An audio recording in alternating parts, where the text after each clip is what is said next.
ja kutsume meie 6 suurepärast noort siia ette. Olge head, Laura Murd, Meelis Nõlvak, Merlin Jürine, Hegne Juuse, Taivo Leinbok ja Helina Malleus. Ja alustuseks me tegelikult hea meelega laseksimegi noortelt lühidalt enda lugu rääkida, mis on nende taust kutsehariduses ja praktikas, mis on nende lugu ja siis räägime juba praktikast lähemalt. Ma palun, Laura. Nii, ma olen siis Laura, ma olen 24-aastane, tulen Tallinnast, õppisin Tallinna kunstigümnaasiumis, pärast gümnaasiumit läksin paariks aastaks reisima ja nüüd siis õpin Tallinna teeninduskoolis kokaks. Praktikal olen käinud Merineitsi restoranis, kooli restoranis, Mannerheimi restoranis ja Londonis Hasevi restoranis, mis on Türgi restoran. Väga hea. Meelis? Tere, mina olen siis Meelis Nõlvak, 24-aastane. Pärit olen Kiviõlist Ida-Virumaalt, kus ma ka gümnaasiumi lõpetasin. Peale seda läksin õppima Mainorisse, kuid ei olnud päris minule ja jätsin pooleli. Peale mida läksin Kaitseväkke. Kaitseväes teenisin 11 kuud, sain noorem seersantiks ja olin rühma paramedik. Peale Kaitseväega läksin Tallinna teeninduskooli kokaks õppima ja õpin seal ka praegu.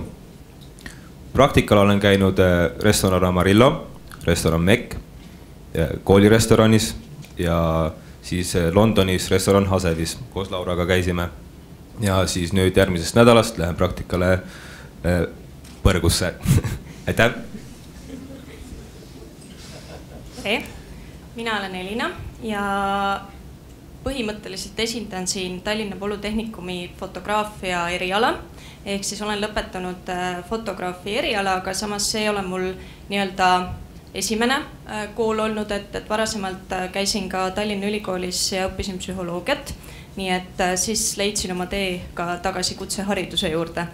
Ja olen praktikal olnud siis 2 ettevõttes Eestis. Üks siis, mis tegeleb rohkem portreefotodega ning teine, mis siis tegeleb rohkem tootefotodega. Ja samuti olen siis 6 aega olnud praktikal Hollandis, Lukin Production Companies, mis on siis üks Euroopa suurimaid tootepildistusettevõtteid põhimõtteliselt. Tere, mina olen Merilin, 18-aastane.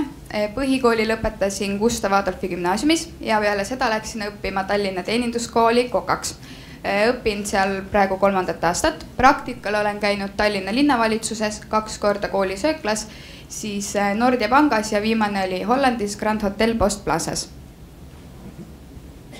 Tere, nimi on Taivo Leinbok, olen 22-aastane ja põhikooli lõpetasin Nõmme gümnaasiumis.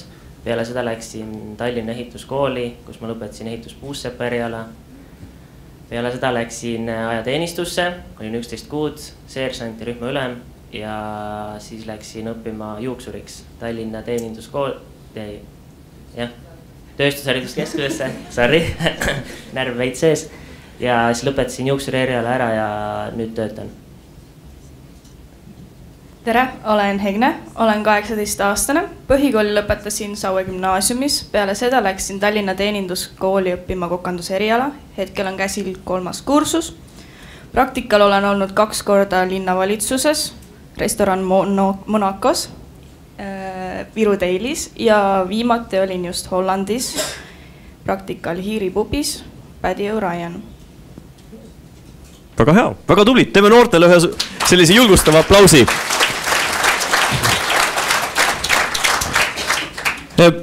Ma alustuseks, kui ka härra Pung mainis enda avakõnes, eestlastele meeldib ennast võrrelda teistega, siis ma kohe alustuseks küsikski noorte käest, paljudel on olnud välismaist kogemus siin. Et mis oleks näiteks, kui sa tooksid ühe asja välja, Meelis, ja ma lasen kohe kõigil teil välja tuua, et mis oleks see asi, mis teil kõige rohkem hakkas silma praktika koha pealt Eesti versus kus teie, loomulikult me ei saa sildistada, üldistada, aga teie isiklik kogemus. Mis on see, mis oli erinev? Ma käisin siis Türgi restoranis, kus kaader oli väga erinev. Seal oli Türgist, Bangladeshist, Usbekistanist ja kuskilt veel siis on.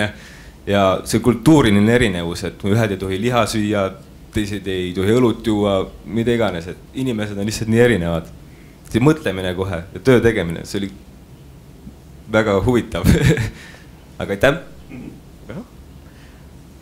No see koht, kus meie käisime, see, mis seal oli eripära, et selles tagaköögis, kus me olime, need inimesed, kes sinna tulid, nad olidki siis immigrandid, kes olid tulnud Londonisse ja neil ei olnud mitte mingit kokaharidust. Nad tulid, osad tulid niimoodi, et ei osanud nugagi hoida, tulid sinna kööki, pandi praktiliselt tööle ja siis seal nad töötasid ennast ilma mitte mingi eelõpeta, selles suhtes üles või siis kas jäidki sinna tahakööki või siis said sinna ettepoole edasi. Et see oli nagu teistmoodi. Kuna mina siis Hollandis käisin väga-väga suures ettevõttes, mis tegelikult on ka Euroopa mõistes nii-öelda eriline, ehk siis tegelikult väga fotograafia vallas sellist praktikat ei esine, kus ühes ettevõttes töötaks koos kuskil 40 fotograafi. Et seetõttu mina sain kogeda seda, et absoluutselt iga päev ma põhimõtteliselt veetsin oma päeva erineva fotograafiga, nägin väga-väga erinevaid käekirju ja samuti kindlasti mitmekülgsus. Et ühelt poolt on see hea, teiselt poolt ma ju tegelikult ei näe, et kuidas need asjad süvendatult käivad, aga samas võrreldes Eestiga, et kindlasti see tegevuste ja fotograafide mitmekülgsus, keda ma siis 6 aja jooksul nägin, oli väga suur. Ma küsiks siinkohal, aga edasi hoopis midagi muud, et ütle, kas see praktikaaeg, kas sa tundsid praktikaaeg, olles nüüd ise nii Eestis kui välismaal samamoodi Eestis, kas see ajaliselt, kas praktikaaeg sinu arvates, Merilin, oli see sinu arvates piisav, oleks see võinud olla pikem, lühem, kuidas see sulle tundus? Ma arvan, et see oli täiesti piisav. Kuigi muidugi oleks tahtnud kauem välismaal olla, aga 6 nädalat olin Hollandis ja ma arvan, et see oli väga hea kogemus. Väga hea. Taivo, kuidas sinul Eesti kogemuse põhjal? Välismaal ma käinud ei ole, aga Eesti kogemuse põhjal, kuna juuksuri erialal see hakkab koolipraktika hästi varakult, siis tegelikult ma arvan, et see on piisav. Et kuigi see oli olnud vist paar aastat tagasi, oli terve kool kestnud 2 aastat ja õpetajad ja kõik siiamaani tahaks, et see kestaks 2 aastat, siis mul, ma ei tea, kui ma lõpetasin, siis ei olnud sellist tunnet, et oleks võinud kauem olla. Samas mitte keegi kooli lõpus ei tunne, et oleks nüüd valmis juuksur või siis. Väga hea, Egne? Nõustun Meriliniga. Kas üks kindlasti asi, mis paljusid paelub, kõik, kes mäletavad enda aega samamoodi, et öelge, kas praktika teie arvates, noored, kas see peaks olema tasustatud või mitte? Ja kui jah, siis kui suures, mis on teie arvamus? Me tahamegi just teie arvamust. Ärme jätame kõik mingid makropoliitikad ja kõik muud jutud ära. Et mis sina arvad? Laura, kas noorele peaks praktika eest maksma? Kui jah, siis kui palju? Või ei pea üldse? Piisab paist? Mina arvan, et peaks ikka, et kui praktikant ise näitab huvi üles ja tahab sellega tegeleda, et kui ta istub kuskil nurgas ja nokib nina, siis loomulikult mitte.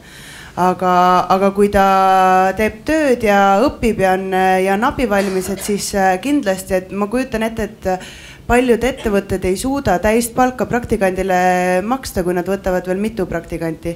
Aga vähemalt selles mõttes, et pool palgast ja kui on võimalust, siis äkki tublimatele rohkem või midagi, aga selles mõttes, et midagi ikka võiks, sest et näiteks meie, kes oleme keskkoolijärgsed, me reaalselt peame tööl käima, et kõik ei ela kodus vanematega ja on vaja üüri maksta ja süüa osta ja sellised igapäevamured. Väga hea, Meelis? Ma arvan samamoodi, et natukene võiks mingit taskuraha saada, et me oleme nagu vanemad juba ja muidu käiksime tööl, aga siis praktikal läheks väga kiireks, kui käiksid tööl ja praktikal koos, et sa lihtsalt ei jõuaks niimoodi. Et mingi väikse taskuraha võiks saada, et lihtsalt ära elada. Mina arvan nii ja naa. Et rääkides just fotograafi positsioonilt, et nüüd ma näen, kuidas tegelikult ka olles ise töötav fotograaf, et kui keeruline tegelikult just selles valdkonnas on Eestis läbi lüüa. Ja kuna fotograafi töö iseloom on tegelikult selline, et sa ei ole mitte 8–5 tööl, vaid tegelikult sinu kogemus ka praktikandina on hästi jaotunud. Ehk tegelikult on sul võimalik ka sealt kõrvalt küllaltki hästi tööl käia, et seetõttu mina näiteks ühes kohas sain natukene taskuraha, teises kohas ei saanud, et ma ei tundnud ennast kuidagi nii-öelda ära kasutatuna. Et kui ma ka seda töötasu ei saanud, sest tõesti, et ma sain selle kogemuse sealt ja kui on hea kontakt enda praktika juhendajaga, et siis kindlasti on võimalik need asjad kokku leppida, et mulle tundub, et see on ikkagi kokkuleppe küsimus kindlasti. Nii et mingisugune summa võiks olla, kas teie arvates see oleks õiglane, kui see siduda, kas see teie arvates paneks surve noortele peale mingil määral tulemustega ja aktiivsusega, loomulikult seal on erinevad mõõtmisparameetrid, kuidas noor hakkama saab, aga kas see oleks mingil määral õiglasem, nagu Laura siin mainis, et päris nurgas istumise eest ei olegi mõtet ju midagi anda, et kas see oleks teie arvates õiglane või peaks olema mingi fikseeritud summa teie arvates? Ma arvan, et see on täitsa õiglane, et need, kes käivad nagu, kes on seal töökohapõhised, et kui neil nagu käivad praktikal ja neil ei tule kuskilt raha, siis ma arvan, et see oleks väga õiglane, kui mingi summagi tuleks. Taivo? Kõigepealt ma tahaks seda öelda, et fakt on see, et nii-öelda pädevamad praktikandid või keda nagu rohkem firmadesse tahetakse, need lähevad sellistesse firmadesse, kus makstakse. Nad ei lähe sellistesse, kus kindlasti ei maksta. Aga see pinge asi, et see, et kui palju maksta, siis ma ei ütleks, et see on halb asi, et sul pinge peale pannakse. Et sa oled koolis seal sisepraktikal küllalt juba seda nunnutamist ja padja kandmist saanud. Et nüüd sa peadki minema sinna firmasse, sa peadki nägema seda päris tööturgu, kuidas sa päriselt pead firmas hakkama saama. Ja see on hea, kui sulle seal pinge peale pannakse ja siis sa näed, kuidas see elu peab päriselt käima. Jah? Lihtsalt sama, muidugi võiks mingi summa igal. Mulle meeldivad need noored. Nad ei karda tööd teha. Öelge, kas lühidalt öeldes, kuidas te leidsite üldse enda praktika? Ja oli see lihtne, Laura, oli see puhas enda initsiatiiv, kas sind aitas õpetaja, juhendaja, kuidas see käis kõik? Kas see oli lihtne protsess, juhuste kokkulangemus, kuidas? No esimene praktika oli kindlasti kooli poolt määratud, tavaliselt meie esimene praktika on, enamus inimestel on ikkagi kooli sööklas. Meil oli suur grupp, et kõik sinna sööklasse ei läinud, et esimesed praktikad valis mulle ikkagi õpetaja. Et alguses ei ole ju mingeid tutvusi ega midagi, aga see, et paljud olid juba, et pärast esimest praktikat meie klassist paljud läksid ise valisid endale praktika koha. Mina sain klassijuhendaja käest ikka ja selle Londoni praktika ma sain ka kooli poolt, sest et see oli selle Erasmuse programmiga. Ja nüüd see viimane praktika, mis ma teen, selle koha ma leidsin endale ise ja kuna see, meie viimane praktika ka praegu ja lõpeb suvega, siis ma nagu võtsingi endale töökoha ja lihtsalt seal kirjutan praktika selle alla. Jah, Lauraga samas koolis, et esimesed praktikakohad leiab meil õpetaja. Nagu kellelgi on soovi kuskile mujale, siis tullakse ikka vastu, aga põhimõtteliselt leiab õpetaja. Ja Londonisse minekust lihtsalt räägiti, et siuke võimalus on, et ikkagi tegelesime sellega ise. Ja siis nüüd see viimane praktika, selle otsisin ka ise välja. Huvi pärast küsiks veel Meelise ja Laura käest, et kui see võimalus pakuti, lihtsalt tahaks teada, kui palju kohti oli, et saada näiteks välismaale praktikale ja palju reaalselt sinna inimesi kandideeris mitmele kohale, kas lihtsalt selline hea võrdluspilt, et kas nagu noored tahavad ja julgevad minna ennast proovile panna või pigem hoidsid tagasi? Pigem enamus hoidsid tagasi, et näiteks minu kursuselt, meie kursuselt siis ei olnud eriti palju neid tahtjaid. Aga kohti oli niimoodi, et Inglismaal oli 2 ja siis Hollandis oli 2 ja siis oli... Okay. No igal juhul ei olnud väga palju kohti, et mingi 8 kohta ehk oli kokku nagu erinevatesse riikidesse. Ja tahtjaid oli umbes paar tükki ühele kohale? No meil näiteks Londoniga oli alguses, et Londonisse tahtjaid ei olnud nii väga ja siis meie saime kiiresti löögile tänu sellele. Aga sinna Itaaliasse, Sitsiiliasse, sinna oli rohkem, et sinna ikka kandideeris mitu inimest ja pidi olema mingid rääkimise asju, et kõik tahtsid soojale maale ära joosta, et siis meil oli lihtne, et meid kohe võeti, et te soovite Londonisse või davai, tulge. Oi, kui nad vaid teaksid, kuidas itaalased toitu hindavad niimoodi, et kõik arvad, et seal on roheline kõik, aga vaatame. kuidas fotograafia vallas, et kas see oli selline lihtne, ma tean, et Eestis on väga palju freelancereid, vabaagente, kuidas see üldse käib, väga nišiturg on see ju tegelikult? Jah, et Eestis tegelikult enamasti meil on asi käinud niimoodi, et kui sulle kellegi fotograafi tööd huvi pakuvad, et sa ikkagi ise võtad temaga ühendust ning uurid, et kas tema juurde oleks võimalik praktikale saada. Teisalt, kui sa ei leia otseselt kontakti või siis sa ei saa soovitud fotograafi juurde, et siis meil on kooli poolt olemas ka kindlasti list erinevatest praktikakohtadest, et siis vastavalt kokkuleppel juhendajaga leiad sa siis endale sellise sobiliku koha. Aga Hollandisse minnes kogesin ma sellist praktikale minekut siis, et olid erinevad ettevõtted ja me pidime siis neljakesi nii-öelda käima ettevõtete vahet ja siis esitlema ennast ehk siis nii-öelda pooleldi sellisel tööintervjuul, et siis leida, et kas see on just see koht, kus me kõige paremini sobime, et mulle selline kogemus hästi meeldis, et mulle tundub, et see võiks ka nagu Eesti praktikas toimida, et ma ikkagi natukene tean, et mitte, et mind lihtsalt saadeti sinna ja ma olen praktikant, vaid ma pean selle jaoks ka vaeva nägema ja tegelikult ju päris tööturul nii käib, et see oli vahva kogemus. Siit ka järgmine küsimus.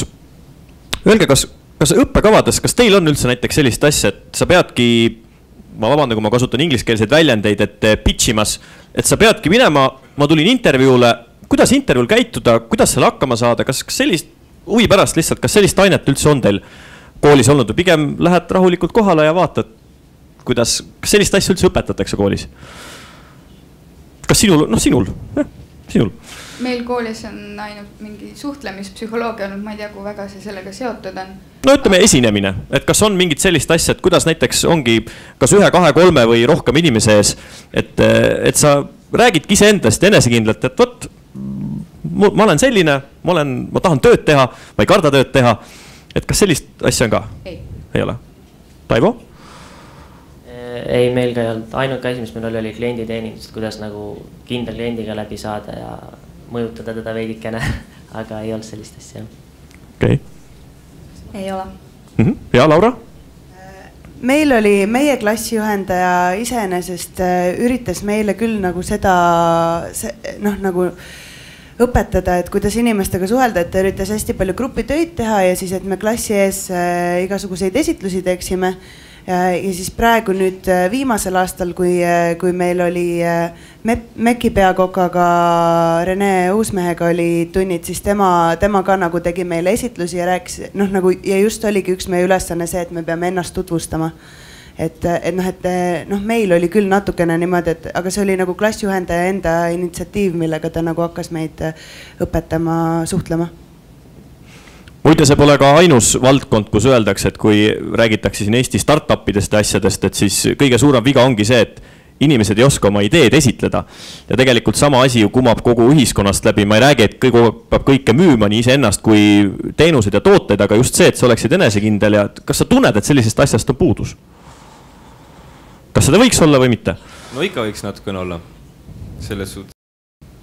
Siis oleks võib-olla poole kergem siin istuda, kui saaks seda tihedamalt teha. Okei. Laura? Vabandust, Helina? Jah, mul on teistsugune kogemus, et meil tegelikult oli samasugune aine nagu klienditeenindus ja me täiesti tegime seal rollimänge ja harjutasime, et seetõttu just oli nagu selline tööandjaga siis kontakti loomine, et see oli olemas ja samas eraldi ainena oli ka inglise keel, et seal me kohe täitsa ka harjutasime, et kuidas nagu inglise keeles siis kõike seda teha, et tundus, et minu jaoks oli seda täitsa piisavalt sisse toodud. Ma teeks täiesti kannapöörde vahepeal. Öelge noored, seda mainiti ka avakõnes, et kuidas siis tegelikult asi on? Kool versus praktika, kas üks elab omas maailmas ja teine elab omas maailmas? Kas reaalselt, mis te koolis õppisite, kui te läksite praktikale, kas te tundsite ennast, et te nagu alustaksite täiesti otsast peale või teil oli juba piisavalt enesekindlust, seda ma olen näinud, seda ma olen teinud. Et kuidas see reaalsus oli, kui te praktikale läksite?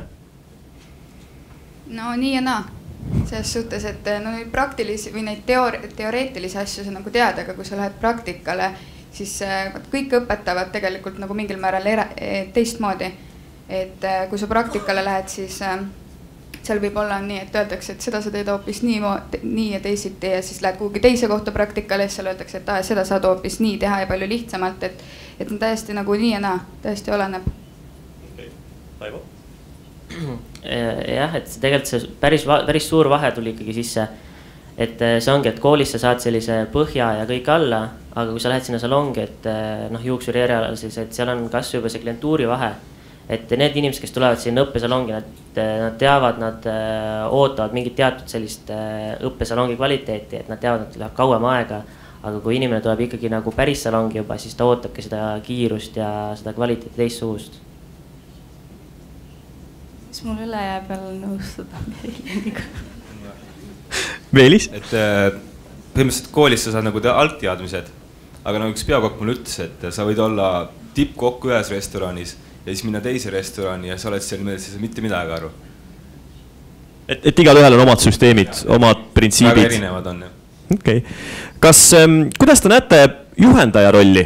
Et kui me nüüd räägime täna 3 osapoolest, me räägime noortest praktikantidest, siis me räägime tööandjatest ja räägime koolist, et kuidas te näete seda, et kui palju juhendaja roll peaks olema? Ma küsiks konkreetselt, kui praktika on keskmiselt 6 nädalat, siis kui mitu korda, kas te tahate igapäevaselt suhelda juhendajaga? Kas on mingisugune, kui te meenutate oma praktikat, kas tekkis mingisugune selline harjumus või mudel ka, et võt, päeva lõpuks mul on need küsimused, kas te näiteks ise kirjutate koha peal küsimusi üles, kui ei ole juhendajat, kas teil selliseid asju ka soovitati teha, et kuidas te näete juhendaja rolli, kui tihti ta peaks abiks olema?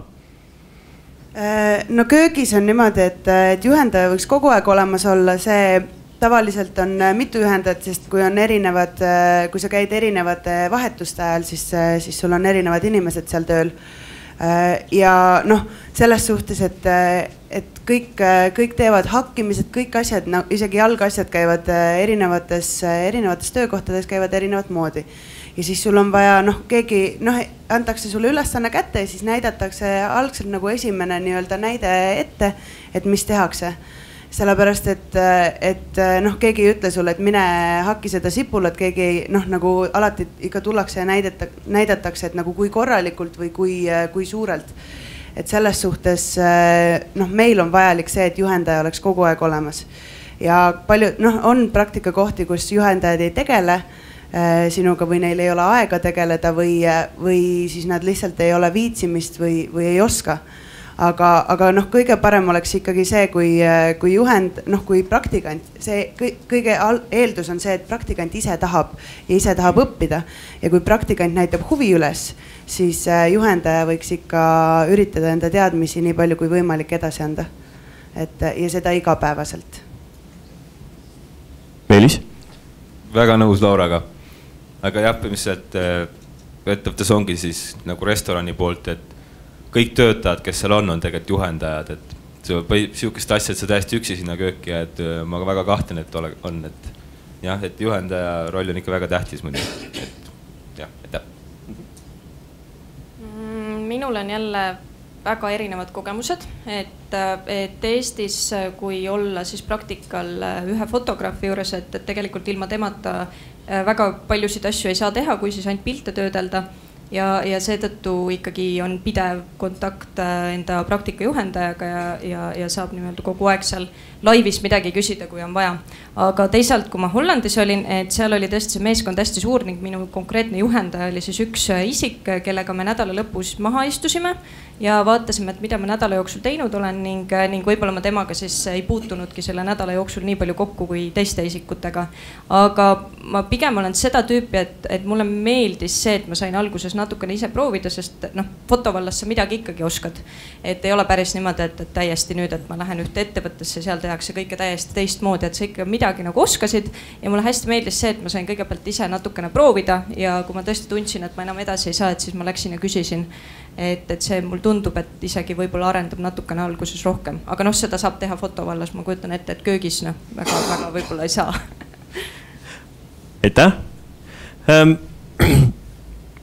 Lõpetuseks, noored, meie tänane üks töötuba on ka praktikabörs ja sellise asja loomine. Öelge, kas teie arvates, kas oleks vaja sellist ühtset keskkonda sõltumata kutsest, sõltumata ametist, kas oleks vaja sellist ühist keskkonda, kus näiteks otsustadki, sinu õpingud hakkavad kevade poole ühe kursuse osas lõpule jõudma ja sa tahad praktikale minna ja siis sa tahaksidki minna kuhugi keskkonda netis ja endale vaadata, mis on üldse praktika võimalused.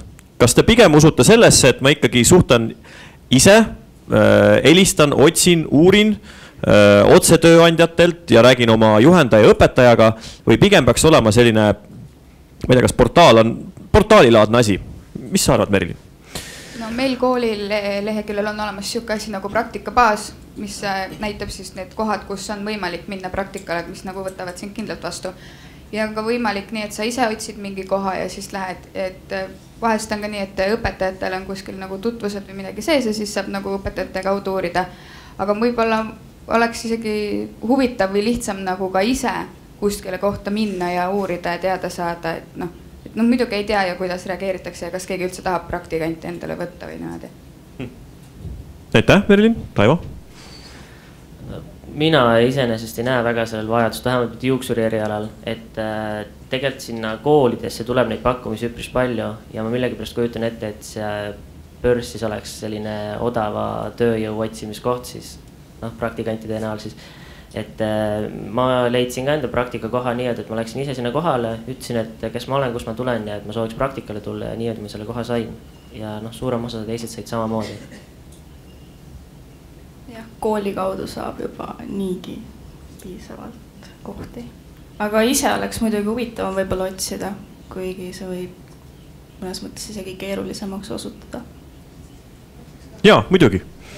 Laura? Et selles suhtes, et eks see börs võib-olla lihtsustaks nagu inimestele asju, aga samas nii palju, kui mina olen aru saanud, siis aina rohkem hinnatakse just neid inimesi, kes ise lähevad ja ise huvi üles näitavad, et just, et sul võib sealt börsi pealt tulla nagu neid CV-sid ja asju ja siis tuleb mingisugune, palju aktiivsem inimene tuleb, koputab sul ukse peale, ütleb, et palun, et ma tahaks tulla ja siis ikka võtad tema sellepärast, et tema näitas rohkem huvi üles. Meelis? Mina arvan, et see pole üldse paha idee. Et hea, kui saab vaadata lihtsalt ja uurida, et mis võimalused sul on täpsemalt. Muidugi on parem, kui lähed koha peale, aga siis ongi võib-olla niimoodi, et sealt sa saad ideed, et kuhu tahetakse praktikanti ja siis sa lähed ise kohale. Ka mõte?